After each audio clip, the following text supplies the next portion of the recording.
I married into her family. Before the wedding, I signed a contract agreeing that any children we had would take their mother's last name. At home, I had no status to speak of. The only difference between me and the hired help was that I was also expected to share a bed. When faced with the legion of suitors my wife had, I chose to just smile and ignore it. When my brother-in-law and sister-in-law slapped me, I'd offer them my other cheek and tell them good things come in pairs. When my in-laws humiliated me, I'd show them the true meaning of turning the other cheek. This was the art of being a kept husband, but it all came with one condition. They had to pay me. But then I suddenly realized that somewhere along the way, this kept husband had, without anyone noticing, gained the power to bring this powerful family to its knees. When I got home, I saw Diana and Ethan struggling with each other in the foyer. Diana is my wife, known as the Princess of Boston, a woman of both beauty and power. Even after getting married, she had an endless stream of admirers. Ethan and Diana were childhood sweethearts.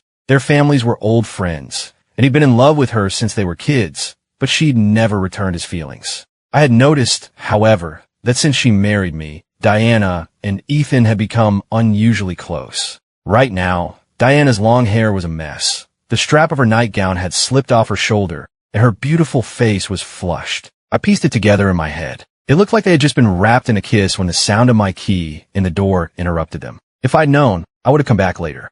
Diana looked flustered and wouldn't even meet my gaze. Ethan, on the other hand, glared at me, hissing through his teeth. "You picked a hell of a time to come back." I held out my hand with a smile. "Pay up, and I'll leave right now." Same old deal, $10,000 a minute. Yes, that was the rule I'd established. I'd walked in at the wrong time on many occasions before. Ethan would demand I leave. Diana wouldn't object, so I demand my fee, $10,000 for every minute I was gone. As it turned out, Ethan never paid me for more than 10 minutes. He was usually gone after paying me $30,000 to $50,000. I almost felt sorry for Diana. After all, my starting time is half an hour, whereas Ethan only lasts about 3 to 5 minutes. Ethan's lip twitched. He gave a cold snort and stormed out. I was a little disappointed I didn't get to make any money. At the door, Ethan suddenly turned back. "Name your price. How much to divorce her?" My face lit up, but my expression quickly soured. When we got married, I signed an ironclad prenup. If I initiate a divorce, I have to pay a $10 billion penalty. Are you willing to cover that for me? Ethan froze, his eyes shifting to Diana. Diana sighed and nodded, saying nothing. Ethan left. This isn't some romance novel. Not just anyone can pull out $10 billion.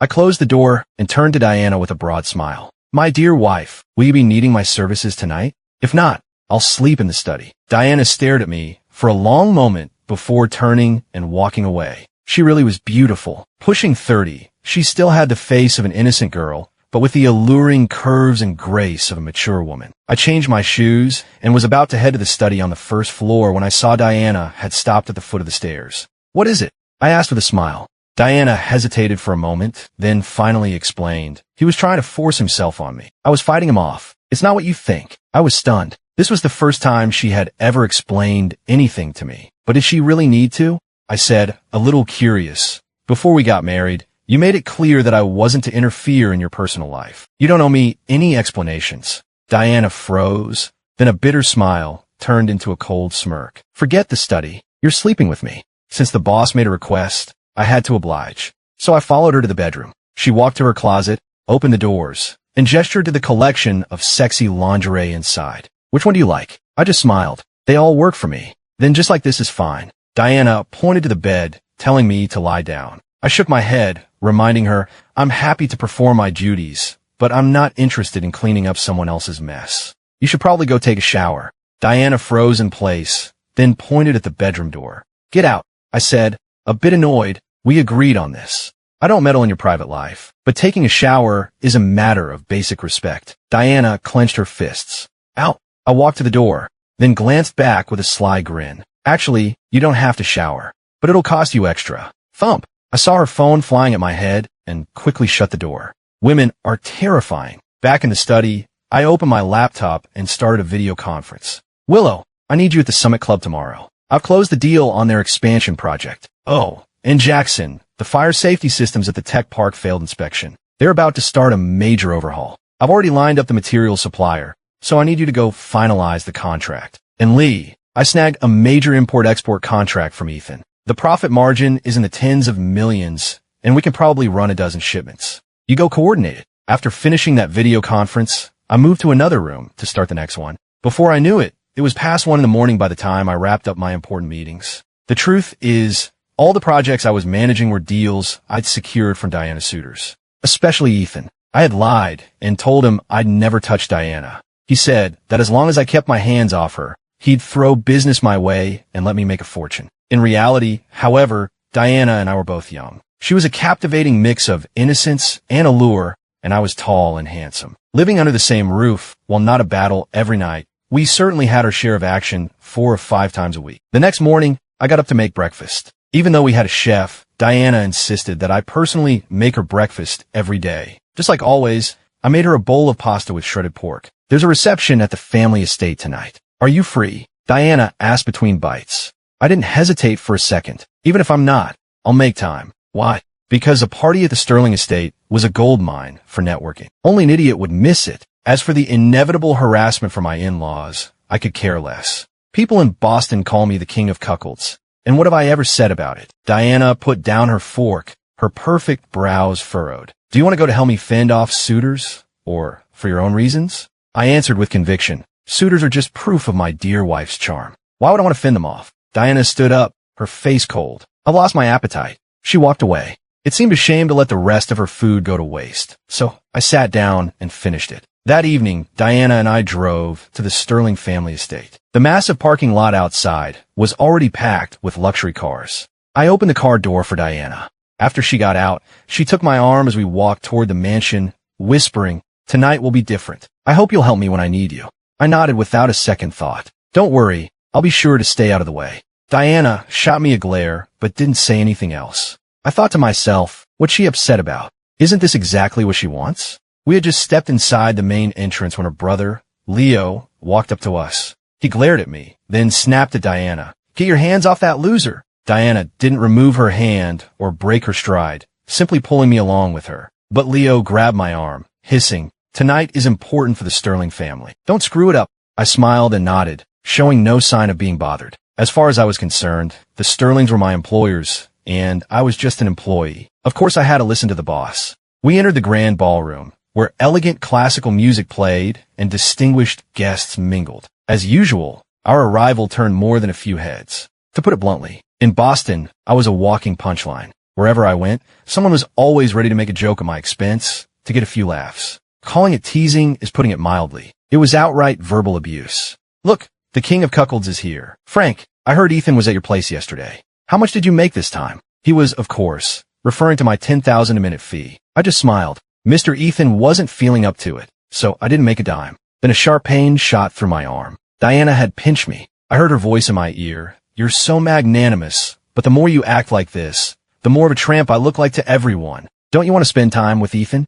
I retorted. Diana lowered her head and said nothing. I thought, why bother with the pretense? If you're going to do it, just own it. After a few more taunts, Diana and I retreated to a corner. She sat on a sofa, lost in thought, while I stood nearby, waiting. Waiting for what? For her suitors to approach, of course. My official role was to fend them off, but in reality, I used it as an opportunity to chat them up, secure some deals, and expand my network. Well, if it isn't Mr. Harrison. I saw a bald, middle-aged man approaching and quickly extended my hand to greet him. His name was Harrison, Boston's jewelry king. We'd worked together many times. I'd bring in a lot of jewels through my import-export channels, and he'd help me move them. Among Diana's suitors, he was one of the oldest and by far the most obsessive. Every time he saw her, he would immediately drop to his knees and declare his love. I was braced for his kneeling proposal, and even Diana looked resigned, preparing to endure the spectacle. A crowd of onlookers nearby had already turned to watch the show, but to everyone's surprise, Mr. Harrison grabbed my hand instead. "Mr. Frank, I've tried to schedule a meeting with you so many times, but couldn't get on your calendar. I'm so glad I finally caught you. You were a massive help to me last time, and I wanted to thank you personally." I was stunned for a second before I remembered what he was talking about. "Mr. Harrison," I said quickly, "we're old friends. It's what we do for each other.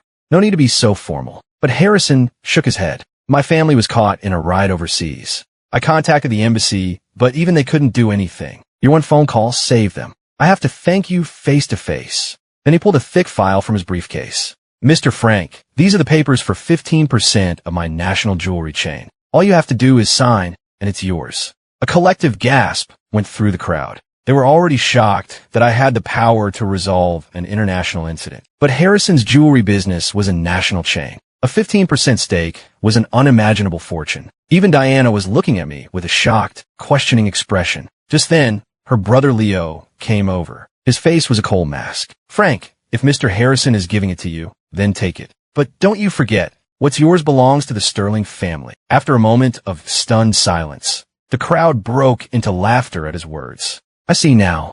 He just used the Sterling family's connections, and Mr. Harrison actually thought he had some power of his own. What kind of power could a man who married into the family possibly have? And he's still putting on an act, calling him an old friend. It's pathetic. The people who were used to humiliating me never missed an opportunity. Ethan walked over too, giving me a cold look. Frank, you should learn to be grateful. Everything you have is because of Diana. You're not actually thinking of keeping this for yourself, are you? My father-in-law approached, nodding first to Mr. Harrison before turning to me. Frank, you are a sterling husband. So even though you're the man, you're the one who married into this family. Everything you have belongs to the Sterlings, understand? My mother-in-law nodded in agreement. That's right. You didn't bring a dowry when you married in, after all. We'll just consider this to be it. I gave him a long look and suddenly felt an urge to laugh, because I could see their greed. This group of self-proclaimed elites were willing to throw away all their dignity for a piece of Harrison's company. That told me one thing. This stock was worth a fortune. I smiled at them. You can treat me like a dog, but you can't take my money. I only married into this family for the money. If I just handed it over to you, that would defeat the whole purpose, wouldn't it? But don't you forget, Ethan snapped. Without Diana, you wouldn't even have the right to know Mr. Harrison. Ethan's voice was sharp. I nodded. You're right. But when Diana and I got married, I was very clear with her. She needed a husband to get out of an arranged marriage she didn't want, and I needed her money and her network. Access to that network was part of our transaction. It's what I'm owed, correct? My argument was logical and sound, leaving them nearly speechless. Ethan was silent for a moment before saying, I'm the one who gave you your import-export business. I introduced you to my contacts over there. You used my network to help Mr. Harrison. I don't want the shares, just give them to Diana. I shook my head. Let's be serious, Ethan. The people you introduced me to were just some local street thugs. They weren't the contacts who helped Mr. Harrison. Ethan sneered. I know who you're talking about. The head of Aegis Security, right? Well, I invited him here tonight too. We have an excellent relationship. He only helped you save Harrison's family as a favor to me. I feigned surprise. He's coming tonight? Ethan scoffed. Scared now? I shook my head. Not scared. It's just that, well, I'm the silent owner of Aegis Security. I'm surprised he's in town and didn't let me know. The room erupted in laughter. There's a limit to how much you can bullshit, you know. That's Aegis Security we're talking about. They're known as the most powerful private military contractor in Africa. If you want to do any import-export business there, you need their protection. There are plenty of us in Boston in the import-export trade. Half the people in this room depend on Aegis for their livelihood. If you're really the man behind Aegis, Leo laughed. I'll take a crap right here on the floor and eat it. Leo howled with laughter. My father-in-law snapped. Shut your mouth, Frank. Stop embarrassing us. My mother-in-law added, just get out of here and don't ever come back to this estate again. You're a disgrace. Just then, Diana's younger sister, Chloe, walked over. She shot me a glare, but didn't say a word. I've always wondered why Chloe was so hostile toward me, especially since I had saved her once. Without me, she would have been assaulted long ago. But then Diana spoke up, her voice calm but firm. I believe my husband. Everyone, myself included, stared at her in disbelief. Ethan suddenly gritted his teeth. Diana, you call him your husband right to my face? Are you trying to humiliate me? Does the Sterling family not want to survive its current crisis? The Sterlings were in a crisis? I looked at Diana, but her expression was serene. She just gave me a small smile. Just then, a group of men walked in. They were led by a tall, powerfully built man with a rugged face, radiating pure testosterone. It was none other than Kane, the head of Aegis Security. It's Mr. Kane. Ethan immediately scurried over, with the others close on his heels. My in-laws were especially quick, running with a speed that would put Black Friday shoppers to shame. Mr. Kane, Ethan said, bowing and scraping. I thought you'd call ahead. I would have come out to meet you. Kane gave him a dismissive glance before sitting down on a sofa, clearly not intending to speak. My father-in-law quickly chimed in with a smile. Mr. Kane, whether the Sterling family can weather this storm really depends on you. Leo sidled up, bowing slightly. That's right, Mr. Kane. As long as you stop protecting that new import-export company that's moved into the market, the Sterlings will have breathing room again. We'll make it worth your while, of course. My mother-in-law pulled Chloe over. Mr. Kane, look, this is my younger daughter. If you have any needs, she's available. Chloe just stood there with a dead look in her eyes, as if she could drop dead at any moment, not putting up any resistance. Kane said nothing, merely offering a cold smirk. Thinking he was displeased, my mother-in-law then pulled Diana over. Mr. Kane, then what about my older daughter? She's married, but as you know, that just means she's more experienced. The color drained from Kane's face. He went pale and didn't even dare to glance at Diana. Diana didn't lose her temper. She just looked at me, as if she was waiting for me to rescue her. I shook my head and sighed. These rich families were truly disgusting, treating their own daughters like party favors. Ethan seized the moment. Mr. Kane, even though I have deep feelings for Diana, if you want her, I'll step aside. Kane shot a furtive, questioning glance in my direction. Ethan noticed it and immediately beckoned me over. Frank, get over here. You're her husband, at least in name. Beg Mr. Kane to take her. I had to laugh. Making a husband beg another man to take his wife. Only Ethan could come up with something so pathetic. Still, it made no difference to me. I walked over, and before I could say a word, Ethan kicked the back of my knee. Caught off guard, I dropped to my knees right in front of Kane. Ethan pushed my head down. Beg him. On your knees. Beg him. Bow your head and beg. Leo came over to help him force my head down, and I almost actually hit the floor, but then I snapped out of it, shot to my feet, and sent both of them sprawling to the floor with a single slap each. Their bodyguards froze for a second before charging at me. A punch, an elbow strike, a low kick. I took them all out with a few simple, powerful moves. Everyone else just stood there, completely stunned. No one could have imagined that the man anyone could insult had that kind of fight in him. I looked down at them and calmly adjusted the cuffs of my suit. Then, my easy-to-bully expression returned. But when Diana looked at me now, there was a new light in her eyes. Did she enjoy seeing me fight? It took me back. When Diana was studying abroad, I was her bodyguard. She had asked me how good I was, and I gave her a 6-word answer. Get the payment, get the job done. I was her personal protection for 4 years. Before she returned home, she asked me to marry into her family. I agreed, because all I wanted was to make a lot of money. I also knew she chose me, because she knew I wouldn't let emotions get in the way or interfere with her life. As for any feelings between us, maybe they existed. After all, we'd been married for years, and our relationship in the bedroom was, at the very least, quite profound. But I'm a man who honors a contract. She told me to stay out of her personal life, so I stayed out of it. But now I was realizing I might have misunderstood her intentions entirely. While I was lost in thought, Ethan scrambled to his feet and staggered over to Kane. Mr. Kane, help me. Take him out. I'll pay you. Leo ran over too. Mr. Kane, help me get rid of Frank. I'll pay you too. And then Diana and Chloe are all yours. Chloe still had that same dead-eyed expression, as if she had completely given up on life. Diana, however, was different. She was still looking at me, her eyes shining, a smile playing on her lips. My gut told me that she wanted me to protect her. Before we came inside, she'd said she hoped I would help her when she needed me. At the time, I assumed she meant for me to stay away when she was with Ethan. But now, it seemed that wasn't at all. I just shook my head with a small smile and said to Kane, "Do you dare to hit me?" Kane immediately shot to his feet, his rugged face breaking into a sycophantic grin. "What are you talking about, sir? How would I ever dare?" At his words, everyone else stared in shock. Ethan quickly interjected, "Mr. Kane, you must be mistaken. This guy, Frank, he's just a Sterling's kept husband. He's a nobody. Even if he can fight a little, he's no match for you." Leo chimed in, "Yeah, Mr. Kane, you're a legend. You don't have to be so polite to him. He's just the family's live-in husband, lower than a dog. Do whatever you want to him. It wouldn't matter if you killed him." My father-in-law stepped forward, speaking respectfully. "Mr. Kane, my son is right. Frank is just a Sterling husband, an insect whose life I can end with a single word. Please do what you must." My mother-in-law shrieked, "Kill him. He dared to hit my son. He has to die." I looked at Kane and smiled. "Go on. Kill me." Kane gave an awkward laugh and waved his hands frantically. "Mr. Frank, if you say that again, I'll just have to kill myself right here." Then, a murderous look appeared in his eyes as he turned to Ethan and the others. "All of you listen up. The true owner of Aegis Security is Mr. Frank." Kane's voice boomed with authority. In that instant,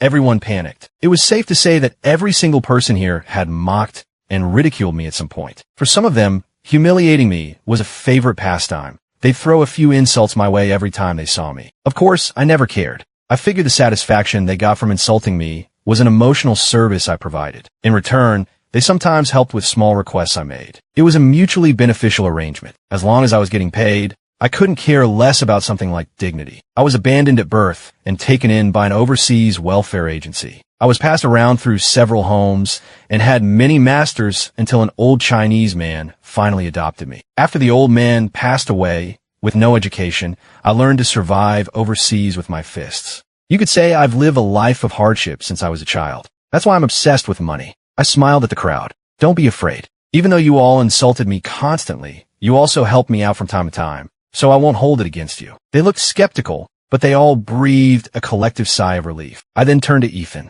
You know, Ethan, I should thank you. You're the one who gave me those import-export contracts. That's how I discovered that region was in desperate need of a security firm, which is why I sent Kane and his guys over to start one. Ethan, who had been scared half to death, let out a breath he didn't realize he was holding. But then my expression hardened. But I'll repeat myself. You can treat me like a dog, but you cannot take my money. I used my security company to save Mr. Harrison's family, so his payment belongs to me. How dare you try to take it? Seeing the change in my expression, Ethan was so terrified he dropped to his knees in front of me, his face a mask of despair. Frank, no, Mr. Frank, if I had known you were this powerful, you should have said something. How would I have dared to take your money? If I'd known, I never would have dared to compete with you for a woman. I shook my head, correcting him. I've told you, Diana and I have a contract marriage. I don't get involved in her personal life, so I don't care if you try to win her over. But you do not take my money. Understand? Ethan looked incredulous, but he nodded frantically. Mr. Frank, I won't say another word. I know you like money. I'll give you money. I nodded, satisfied. From now on, all of your family's import-export contracts belong to me. Is that clear? The color drained from Ethan's face. Mr. Frank, if I give you all of them, my family's business will be ruined. I waved a dismissive hand. No, it won't. I'll let you keep 10% of the profits. Otherwise, I guarantee your shipments will be lost the second they hit the docks. Fine. I agree. Ethan agreed immediately, without a moment's hesitation. Just then, my father-in-law, mother-in-law, and Leo all dropped to their knees in front of me in unison. My father-in-law, with tears in his eyes, said, Frank, we treated you poorly in the past. But if you can help the Sterling family through this crisis, we swear we will treat you like one of our own from now on. I much preferred it when they were arrogant and defiant, because when they were arrogant, I could always squeeze some benefit out of them. But this new, deferential attitude meant they expected me to help them. I thought for a moment. That new import-export company you mentioned earlier? That's mine. Are you asking me to sacrifice my own business to save yours? My dear father-in-law, that's no different from just taking my money. Hearing this, my father-in-law looked like he was about to have stroke. But Diana suddenly spoke up. Honey, you don't have to help them. I'd rather see them go bankrupt. Chloe let out a weary yawn. Yeah, brother-in-law.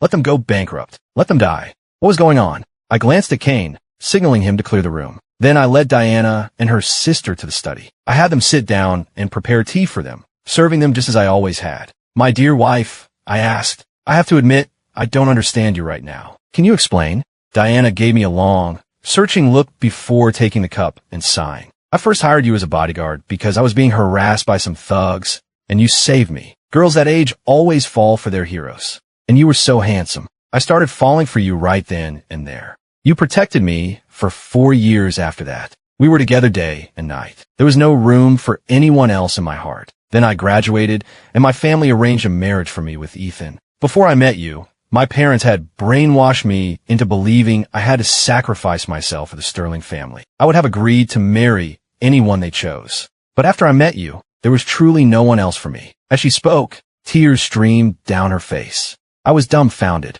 But why didn't you ever say anything? Diana looked at me, her voice full of frustration. I tried to tell you so many times, but you never took me seriously. You always said talking about feelings was bad for business. In the end, the only way I could marry you was to make it a business transaction you would accept. My brain was about to short-circuit. This couldn't be happening. I was here to make money, not to fall in love. Diana continued. And think about it. If I was really some promiscuous woman, would I have been a virgin on our wedding night? If I was just using you to get out of an arranged marriage, would I have been the one initiating things almost every night? And you, I was the one coming on to you, and you had the nerve to charge me every single time, even offering a buy one, get one half off deal. I swear to God, the ever-composed Diana actually swore. I sighed. Diana, you know me. I'm dense when it comes to feelings. If you're not direct, I won't get it. My mind is always on making money. Besides, You and Ethan always seemed so close. As I said the last part, I felt a pang of jealousy. Diana snorted. He certainly tried, but I beat the crap out of him every time. Why else do you think he was always gone in 5 minutes? I suddenly felt a wave of happiness, but I still muttered, you should have dragged it out a little longer. That's $10,000 a minute, you know. You son of... Diana looked like she was about to swear again, but she ended up just giving a helpless smile. Fine. I'll ask you now. I want to build a real life with you. I love you. So, what are you going to do about it? I scratched my head. I'll treat you as if you're as important as money. She laughed, half in exasperation, half in pure happiness. She knew me. She knew money was the most important thing to me. So for her to be on the same level was the highest compliment I could give. I then asked, your parents and your brother are terrible. I get that. But from the looks on both your faces, you two genuinely want them dead. Diana took a deep breath, her face darkening. To control Chloe, they've been feeding her drugs. I grew up overseas in a rough neighborhood. I knew exactly what she was talking about.